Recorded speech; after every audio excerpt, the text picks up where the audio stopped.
They called him the Rock, the boy who learned early that begging leaves scars, the man who swore he would never need anyone. But what happens when the rock begins to crack and the load grows heavier than pride can carry? This is a story of Bayo, the boy who was rejected, the man who refused to lean until life forced him to.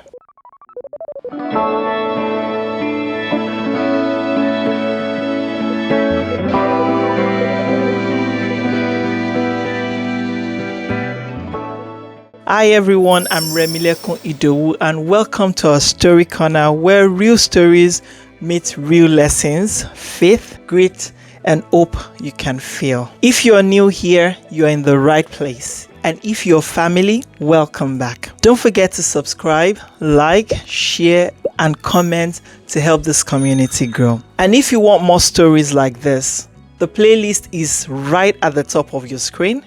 Make sure you start there after this story. Today's story, we all need somebody to lean on. Lean on me when you're not strong. I'll be your friend. I'll help you carry on, for it won't be long till I'm gonna need somebody to lean on. So Bayo, the Rock, learned that carrying everything alone can break you faster than failure. It's raw, honest, and a reminder that strength includes asking. Are you ready? So let's dive in.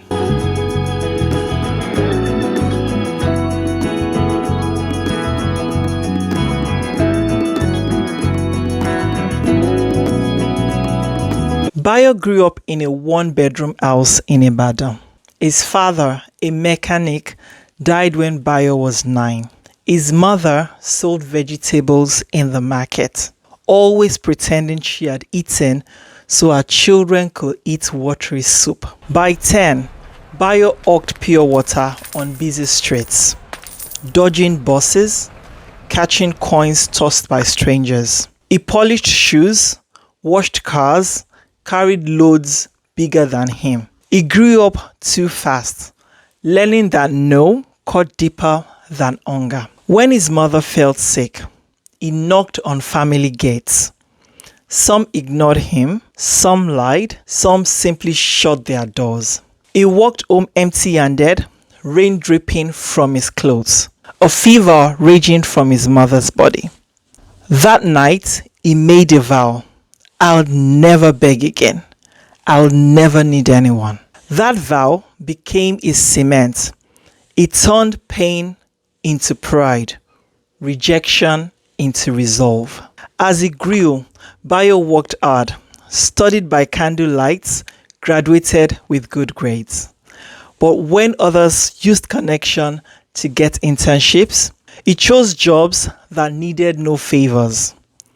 Truck loading, night bus conducting. Slowly, he built Bayo Logistics.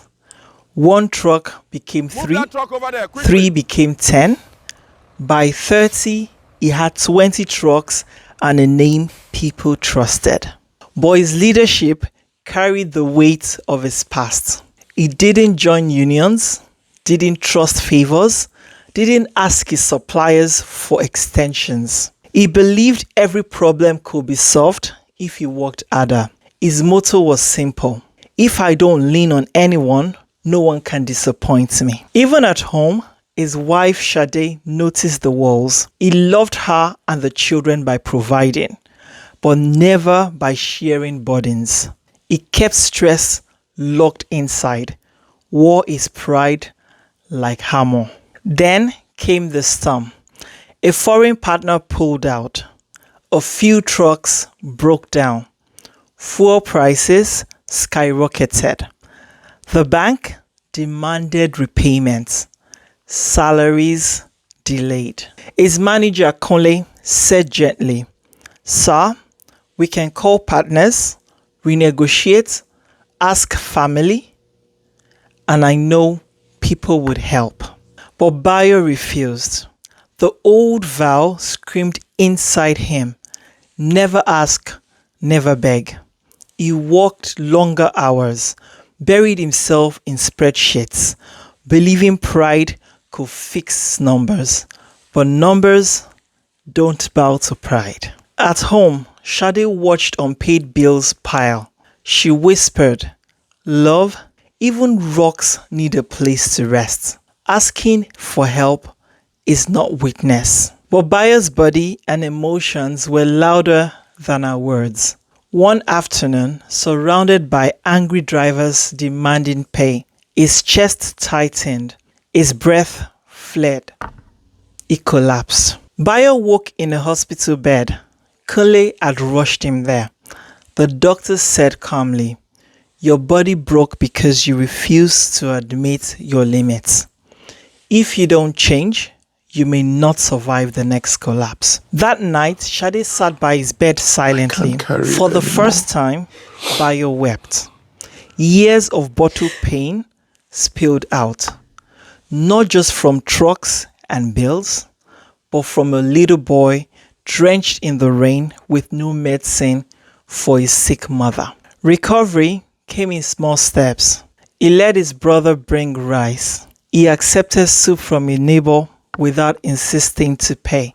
He listened to Kunle's restructuring ideas and asked for help.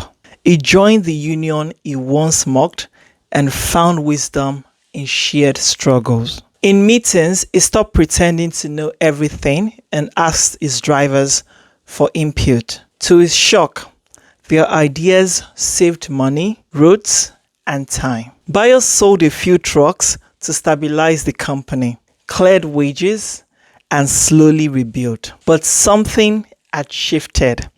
He was no longer carrying the business alone. Months later, Bayo was having a family time with his children when he shared the story with them and concluded by saying, "As a boy, rejection taught me to survive alone. But that vow nearly cost me my business, my family, and my life. I have learned that strength isn't refusing help. Strength is knowing when to accept it. No man is an island.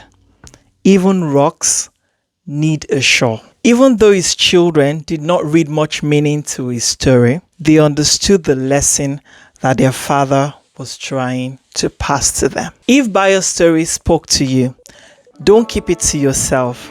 Subscribe, like, share, and drop a comment with one line. I choose strength with help. Here is your word for the week. You don't have to carry it alone. Ask early, ask wisely, ask without shame. Your load gets lighter, your steps get stronger. Don't forget to click the playlist to bring more true stories that heal and build courage. I am Remilekun Idowu, and I'll see you next Friday. Stay wise, stay humble, stay strong.